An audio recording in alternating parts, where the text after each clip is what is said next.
ആരും അതിനെ ശല്യപ്പെടുത്താൻ പോകാത്തത് കൊണ്ട് അത് ആരെയും ഉപദ്രവിക്കാറില്ല. സെക്യൂരിറ്റി ചേട്ടൻ്റെ വാക്കുകൾ ആര്യയ്ക്ക് ചെറിയ ആശ്വാസം നൽകി. എങ്കിലും ആ രാത്രി അവൾക്ക് ഉറങ്ങാൻ കഴിഞ്ഞില്ല. നേരം വിൽക്കാറായ സമയം. ആര്യ വീണ്ടും റൗണ്ട്സിനിറങ്ങി. 404-ന്റെ അടുത്തെത്തിയപ്പോൾ അവൾ ധൈര്യം സംഭരിച്ചു. അവൾ വാതിലിൻ്റെ അടുത്തേക്ക് ചെന്ന് കാതോർത്തു. ഇത്തവണ അവിടെ നിശബ്ദത മാത്രം. കുറച്ച് ധൈര്യശാലിയായ ആര്യ മെല്ലെ വാതിലിൻ്റെ കൈപ്പിടിയിൽ പിടിച്ചു. അടച്ചിട്ട വാതിൽ ലോക്ക് ചെയ്തിരുന്നില്ല. ചെറുതായൊന്ന് തള്ളി നോക്കിയപ്പോൾ വാതിൽ തുറന്നു. അകത്തേക്ക് വെളിച്ചം അടിച്ചു കയറിയപ്പോൾ അവൾ ആ മുറി കണ്ടു. പഴയ കട്ടിലും പൊടിപിടിച്ച ജനാലകളും. അകത്തേക്ക് കയറിയ ആര്യ പതിയെ നടന്നു.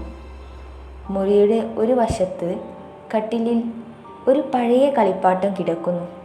അവൾ കളിപ്പാട്ടം എടുത്ത് മറിച്ചു നോക്കി. അപ്പോഴാണ് അവൾ അത് കണ്ടത്. കളിപ്പാട്ടത്തിൻ്റെ പിന്നിൽ ഒരു കൊച്ചു കൈപ്പടിയിൽ പെൻസിൽ കൊണ്ട് എഴുതിയിരിക്കുന്നു: ഞാനിവിടെയുണ്ട്. എന്നെ കണ്ടെത്തിയാൽ നിങ്ങൾ ഒറ്റപ്പെടില്ല. ഇത് കണ്ടതും ആര്യയുടെ തലച്ചോറ് മരവിച്ചുപോയി.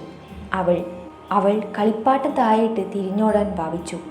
അപ്പോഴാണ് പിന്നിൽ നിന്ന് ആ ചിരി അവൾ വീണ്ടും കേട്ടത്. ഇത്തവണ നേരിയതല്ല, അവളുടെ ചെവിയുടെ തൊട്ടടുത്ത് വളരെ വ്യക്തമായി: എന്നെ തനിച്ചാക്കി പോകല്ലേ. ആര്യ തിരിഞ്ഞു നോക്കി. അവിടെ ആരുമുണ്ടായിരുന്നില്ല.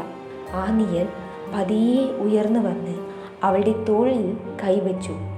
അതേ നിമിഷം തന്നെ 404-ന്റെ വാതിൽ ആടിയുലഞ്ഞ് അടഞ്ഞു. അവിടെ ഒരു മുറിവ് പോലെ നിശബ്ദത മാത്രം. പുറത്ത് ഡ്യൂട്ടിക്കുണ്ടായിരുന്ന സെക്യൂരിറ്റി ചേട്ടൻ ആ വാതിൽ അടയുന്ന ശബ്ദം കേട്ട് ഞെട്ടി. അദ്ദേഹം ഓടി വന്ന് വാതിൽ തുറക്കാൻ ശ്രമിച്ചു. പക്ഷേ വാതിൽ അകത്തു നിന്ന് ലോക്ക് ചെയ്തിരുന്നു. അന്നു മുതൽ ആ ആശുപത്രിയിൽ രാത്രിക്ക് ഡ്യൂട്ടിക്ക് വരുന്നവർ 4-ാം നിലയിൽ നിന്ന് മുറി നമ്പർ 404-ൽ നിന്ന് 2 പേർ ചിരിക്കുന്ന ശബ്ദം കേൾക്കാൻ തുടങ്ങി. ഒന്ന് നേരിയതും മറ്റേത് ഒരു സ്ത്രീയുടേതുമായ ചിരി. കാരണം ആര്യയ്ക്ക് കൂട്ടായി ഒരു പുതിയ കൂട്ടുകാരി ആ മുറിയിൽ കിട്ടിയിരിക്കുന്നു.